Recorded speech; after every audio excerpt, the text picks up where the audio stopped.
Bismillahirrahmanirrahim.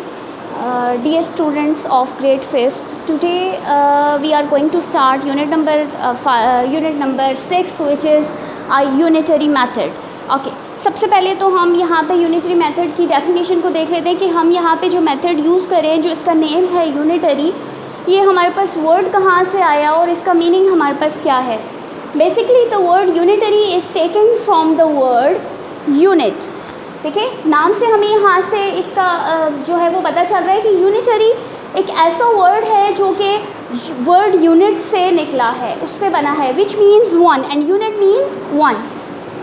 Unitary method is used to solve mathematical problems by finding the value of a single unit. यहाँ पे हमारे पास कुछ ऐसे questions होंगे जहाँ पे हमने हमें जो अमाउंट है वो गिवन होगी, कुछ वैल्यूज़ हमें गिवन होंगी. फॉर एग्ज़ाम्पल यहाँ पे अगर मैं आपको एक एग्ज़ाम्पल देती हूँ, हम अगर यहाँ पे बात करते हैं कि अगर हम किसी शॉप पे जाते हैं और वहाँ पे हम शॉपकीपर से पूछते हैं about 1 dozen bananas. 1 dozen means 12 bananas. So अगर वहाँ पे हम बात करते हैं कि हमें 12 बनानास की हमें चाहिए, कॉस्ट पता करनी है, तो हमें शॉपकीपर ये बता देता है कि जो 12 बनानास है या 1 डज़न बनानास हैं वो हमारे पास फॉर एग्ज़ाम्पल हैं 90 रुपीज़ के, या हम कह देते हैं 100 रुपीज़ के. अब यहाँ पे अगर हम 12 के लिए अगर हमारे पास अमाउंट जो है वो कॉस्ट जो है बनानास की वो अगर 100 है, तो हमें वहाँ पे जितने बनानास चाहिए, फॉर एग्ज़ाम्पल हम कहते हैं हमें we have to take only 6 bananas. So उसके लिए हमें यहाँ पे क्या करना होगा कि पहले तो हमें ये पता करना होगा कि अगर डज़न बनानास 100 रुपीज़ के हैं तो 1 बनाना हमारे पास कितने में होगा. देन हम उसके बाद 6 बनानास की बात करेंगे. ठीक है, तो मीन्स हम 12 से डायरेक्ट 6 में नहीं आ जाएंगे, बल्कि हम 12 से 1 एंड देन हम 1 से 6 पे आएंगे. तो यहाँ पे the word unitary is taken from the word unit which mean ones. Unitary method is used to solve mathematical problems by finding the value of a single unit. It is mostly used in selling or purchasing goods. अच्छा, यहाँ पे अभी जैसे मैंने बात की कि हम बनानास लेने के लिए जा रहे हैं किसी शॉप पे, तो मीन्स मैं किसकी यहाँ पे बात कर रही हूँ, मैं यहाँ पे सेलिंग या परचेजिंग की बात हो रही है. ठीक है, यहाँ पे शॉपकीपर जो है वो बनाना सेल करेगा, मैं अगर जा रही हूँ शॉप पे तो मैं उन बनानास को परचेज़ करूँगी. ठीक है, तो इसका मतलब हम यहाँ पे जो मेथड है इसको कहाँ पे यूज़ करते हैं, मोस्टली यूज़ इन सेलिंग और परचेजिंग गुड्स. अच्छा, यहाँ पे हमारे पास ये तो इसकी डेफिनेशन हो गई यूनिटरी मेथड. इसके बाद हम इसकी एक्सरसाइज पे चलते हैं.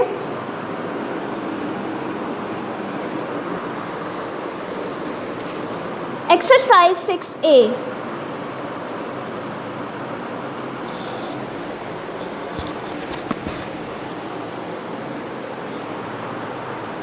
Question number 4. What is the cost of the first 3 bananas at rupees 36 per dozen?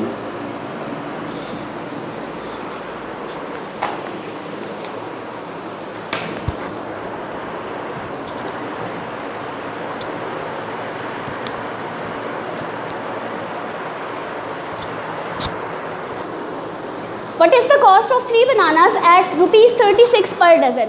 तो यहाँ पे हम बात करते हैं, देखिए इससे पहले जैसे मैंने एग्जांपल दी थी, मैंने 1 डज़न की बात की, बट यहाँ पे अब बात हो रही है 3 डज़न जो है वो 36 रुपीज़ में है. ठीक है, हमने जो फाइंड आउट करना है, जो हमने कॉस्ट यहाँ पे बतानी है कि वो 3 बनानास के लिए कितनी होगी. स्टूडेंट्स, अभी मैंने आपको बताया कि हम डायरेक्ट डज़न से 3 पर नहीं आ सकते. ऐसा नहीं है कि हम डायरेक्ट 3 से डज़न से 3 बता दें कि हमारे पास इतने बनानास होंगे, यानी हम 36 को 3 पे डिवाइड कर दें.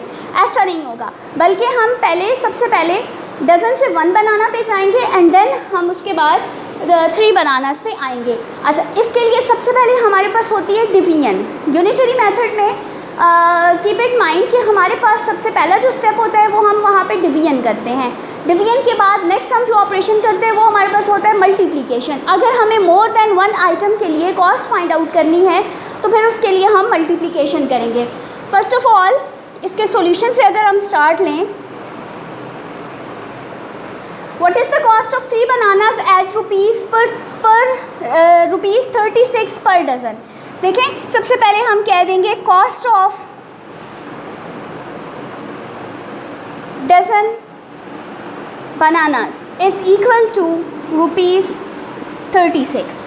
डज़न के लिए हमने बता दिया। अब यहाँ पे हमें पता होना चाहिए कि डज़न हमारे पास कितने होते हैं। तो डज़न मीन्स 12, मीन्स हमारे पास ये 12 बनानास की कॉस्ट है 36। First we have to find out the cost of 1 banana, cost of 1 banana. अब 1 बनाना की जब हम कॉस्ट फाइंड आउट करना चाह रहे हैं तो सबसे पहले हम जो यहाँ पे ऑपरेशन करेंगे वो हमारे पास होगा डिवीजन। 36, अब 36 हमारे पास जो कॉस्ट थी हमने वो यहाँ पे लिख दी। सेकंड हमारे पास कॉस्ट कितने बनानास की थी, डज़न, और डज़न मीन्स 12। इट्स मीन हम 36 को 12 के साथ यहाँ पे डिवाइड कर देंगे। 12 3s आर 36। यहाँ से जो हमें आंसर मिला, cost of 1 banana is equal to rupees 3। Next अभी हमने जो कॉस्ट फाइंड आउट करनी है वो 3 बनानास की है। Cost of 3 bananas is equal to, अब ये जो हमारे पास कॉस्ट ऑफ 1 बनाना 3 थी, इसको हमने मल्टीप्लाई कर देना है नेक्स्ट 3 के साथ। सो यहाँ पे हमें जो आंसर मिलेगा वो आ जाएगा 9। Cost of 3 bananas is equal to rupees 9 and that is your required answer. यहाँ पे हमने क्या किया, सबसे पहले cost of what is the cost of 3 bananas at rupees 36 per dozen, हमने सबसे पहले यहाँ पे 1 बनाना के लिए कॉस्ट फाइंड आउट कर ली जो कि रुपीज़ 3 थी। इसी तरह उसके बाद 3 बनानास के लिए हमने जो फाइंड किया वो हमारे पास आ गया 3 मल्टीप्लाई बाय 3।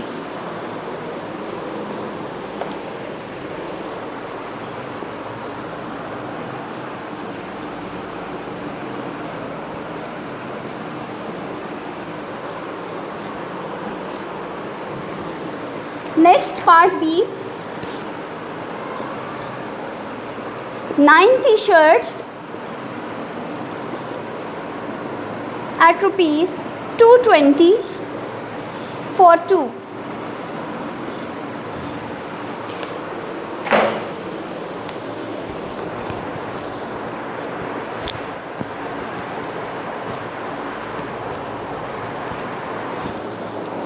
फर्स्ट यहाँ पे हम सॉल्यूशन के बाद यहाँ पे जो स्टेटमेंट लिखेंगे,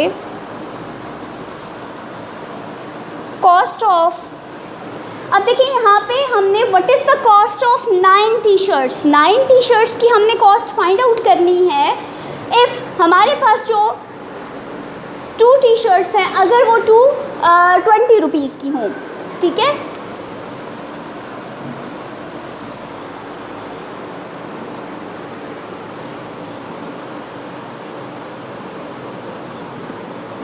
cost of 9 T-shirts is equal to rupees 220। यहाँ पे हमने 9 टी-शर्ट्स की कॉस्ट गिवन है 220, हमने 2 टी-शर्ट्स की कॉस्ट फाइंड आउट करनी है। उसके लिए सबसे पहले हम फाइंड कर लेंगे cost of 1 T-shirt is equal to 220 divided by 9। यहाँ पे हम डिवीजन करेंगे 220 की 9 के साथ।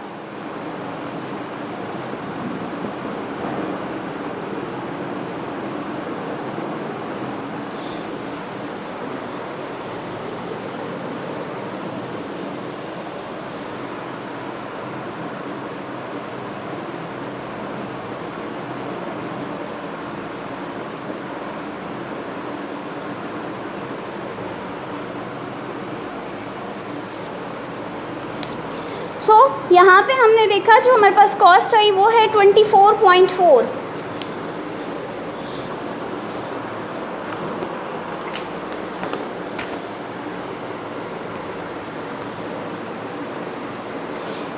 नेक्स्ट हमने इसके बाद जो कॉस्ट फाइंड आउट करनी है, cost of 2 T-shirts is equal to 24.4 multiply by 2। यहाँ पे अब हम मल्टीप्लिकेशन कर देंगे। फर्स्ट हम डिवाइड करते हैं, देन उसके बाद हम मल्टीप्लिकेशन करते हैं। 24.4 multiply by 2 and the answer is 48.8 rupees. So इसी तरह से हमारे पास इसका सी पार्ट हो जाएगा 23 नोटबुक्स एट ₹60 फॉर 3। तो यहाँ पे हमारी ये एक्सरसाइज 6 से कंप्लीट हो जाती है।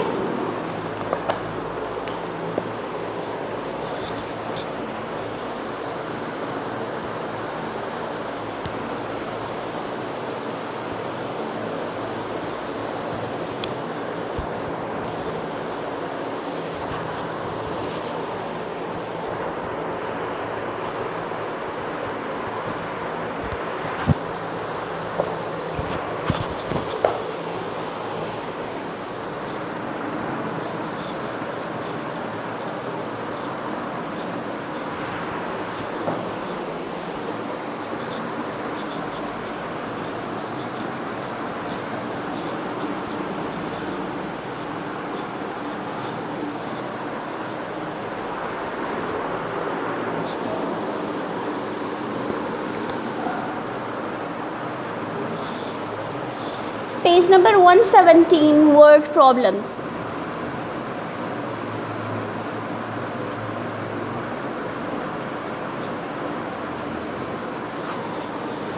The first question is, a year's rent for a house is ₹18,000. If the Shaw family wants to rent the house for only 7 months, how much rent will they have to pay?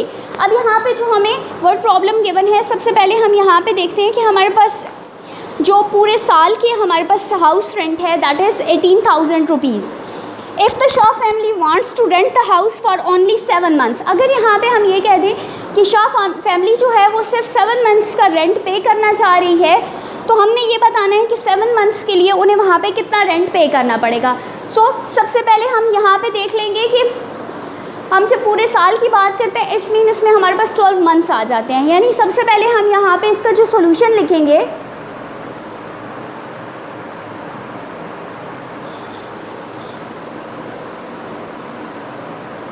yearly rent of a house is equal to ₹18,000। अब यहाँ पे 7 month का हमने rent बताना है, but उससे पहले हम यहाँ पे बात करेंगे कि हम 1 मंथ के लिए हमारे पास रेंट कितना होगा। अब ईयरली मीन्स 12, तो जब हम रेंट ऑफ 1 मंथ फाइंड करेंगे उसके लिए ये हमारे पास 18,000 डिवाइड हो जाएगा 12 के साथ, बिकॉज हमें पता है कि हमारे पास साल में 12 महीने होते हैं, 12 मंथ्स होते हैं। सो यहाँ पे हमने इसको डिवाइड कर देना है 12 के साथ। 18,000 डिवाइडेड बाय 12,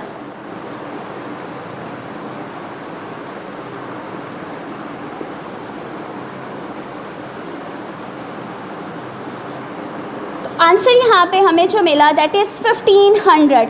इट्स मीन हमारे पास rent of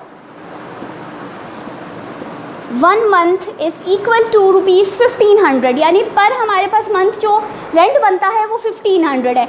now we have to find the rent of 7 months is equal to 1500। अब ये 1500 7 के साथ फर्स्ट हमने डिवीजन की, नेक्स्ट हम यहाँ पे मल्टीप्लिकेशन करेंगे। 1500 multiply by 7 and the answer is 10,500।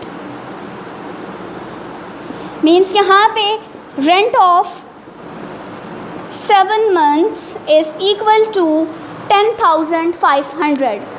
तो यहाँ पे हमारी ये वर्ड प्रॉब्लम क्वेश्चन नंबर 1। इसी तरह इसका सेकंड हमारे पास आ जाता है, with 15 litres of petrol in its tank a car can cover 270 kilometre. What distance can the car cover with only 12 litres of petrol. यहाँ पे हमने देखा कि एक हमारे पास कार है जो कि डिस्टेंस कवर कर रही है 270 किलोमीटर, और उसके लिए जितना हमें लीटर जो पेट्रोल रिक्वायर है वो कितना है 15 लीटर्स। हमने ये बताना है कि अगर लीटर जो पेट्रोल है वो हमारे पास 12 लीटर हो तो फिर हमने ये बताना है कि उसमें डिस्टेंस कितना कवर होगा। इट्स मीन हम सबसे पहले 270 को 15 से डिवाइड कर देंगे, जो आंसर हमें मिलेगा वो हमारे पास होगा 1 किलोमीटर के लिए। और फिर उसके बाद 12 लीटर्स ऑफ पेट्रोल है, जो आंसर हमें मिलेगा उसको हम 12 से मल्टीप्लाई कर देंगे। मीन्स हम सबसे पहले डिवीजन करते हैं, देन हम उसकी मल्टीप्लिकेशन करते हैं। तो इस तरह स्टूडेंट्स वर्ड प्रॉब्लम्स भी हमारे सेम मेथड से होंगे। तो यहाँ पे हमारे ये पेज नंबर 117 के वर्ड प्रॉब्लम्स भी हो जाते हैं।